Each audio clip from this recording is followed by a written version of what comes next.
Pakistan ICC champions trophy నిర్వహిస్తుంటే ఆ పాకిస్తాన్కి వెళ్ళి మేము ఆడము అని తేల్చి చెప్పినటువంటి భారత జట్టు అసలు ఛాంపియన్స్ ట్రోఫీనే బహిష్కరించడానికి సిద్ధపడింది.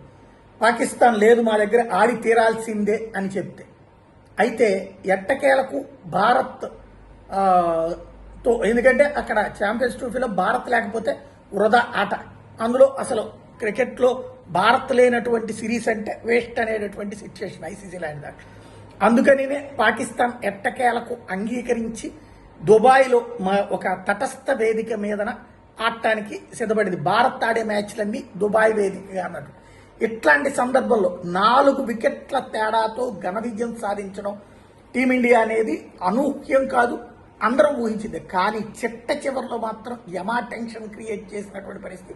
కోహ్లీ అవుట్ అయిన తర్వాత 3వ వికెట్ కోహ్లీ శ్రేయస్ కలిపి 91 రన్స్ భాగస్వామ్యం కల్పించాక శ్రేయస్ అవుట్ అయిపోయిన తర్వాత ఒక సమస్య అయింది.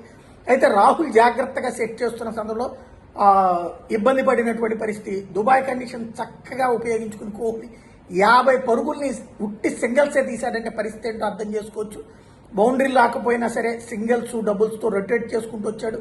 కానీ సెంచరీ కంటే ముందే అవుట్ అయిపోయినటువంటి పరిస్థితి. అయినా తను అయితే ఆ టెంపర్తోనే ఉన్నాడు. రాహుల్ చివరిలో 34 బంతుల్లో 42, 24 బంతుల్లో 28 కొట్టి మరొక వైపున హార్దిక్ పాండ్యా చేసినటువంటి చివరి స్పెల్ అంటే పరిస్థితిని చక్కదిద్దిందేమో కోహ్లీ, దాన్ని విజయం వైపుకి తీసుకెళ్లిందేమో వీళ్ళిద్దరూ కలిసి రాహుల్ హార్దిక్ పాండ్యా.